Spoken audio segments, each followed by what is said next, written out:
का होने है कहाँ रहता घरी कहाँ बताई तो ऐसे बड़ा परेशान लगता। अरे खिसिया मत पूछा तनी ढेर दिन के बाद लोग 2012 में देखले रहनी तो बड़ी सांवर रहलू। अच्छा। लेकिन ये बार बदल गेल बड़ू कौन बात बा का?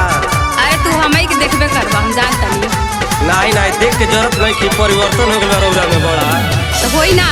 कहवा ते गइले रे छवड़ी कहवा न होइले रे कहवा ते गइले रे नेहवा कहवा न होइले रे कहवा के आटा खा के एतना मुँह कहिले रे कहवा के आटा खा के एतना मुँह कहिले रे कुशीनगर गइनी रे छड़पड़ रवना न होइनी रे कुशीनगर गइनी रे छड़पड़ रवना न होइनी रे जटहा के आटा खा के एतना मोटैनी रे जटहा के आटा खा के एतना मोटैनी रे। का होने है का बड़ा परिवर्तन लागता शादी हो गए का? हाँ तके पता ना रहल का?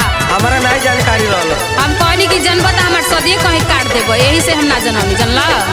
ना ऐसन तो काम कब करिए ना सकेनी हो।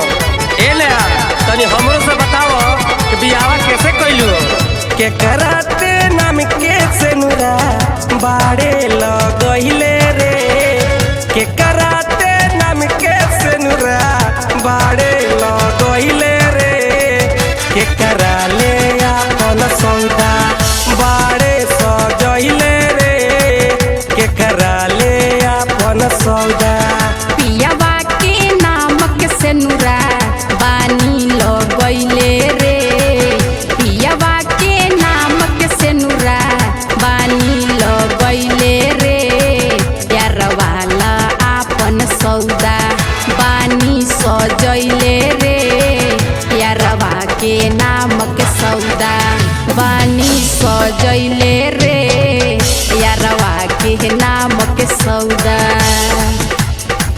जानला कैसे शादी भइल बा?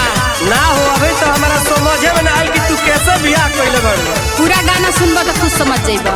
का समझी हई देखत हई तरी हाथे में इतना महंगा मोबाइल हई महंगा लिपस्टिक ये सब कहाँ से आवता हमारा कुछ समझ में नहीं आवत। दिने पे दिने तार इतना परिवर्तन होता कि देखनी है तो पहले ही हम चिहा गई है के कर दिहल लिपस्टिक बाड़े लगइले रे के कर दिहल लिपस्टिक बाड़े लगइले रे के कर दिहल फोन से बड़े बतियइले रे के कर दिहल फोन से बड़े बतियइले रे पीनोत के दिहल लिपस्टिक बानी लगइले रे फारूक के दिहल लिपस्टिक बानी लगइले रे राजू लाल के दिहल मोबाइल से बानी बतियइले रे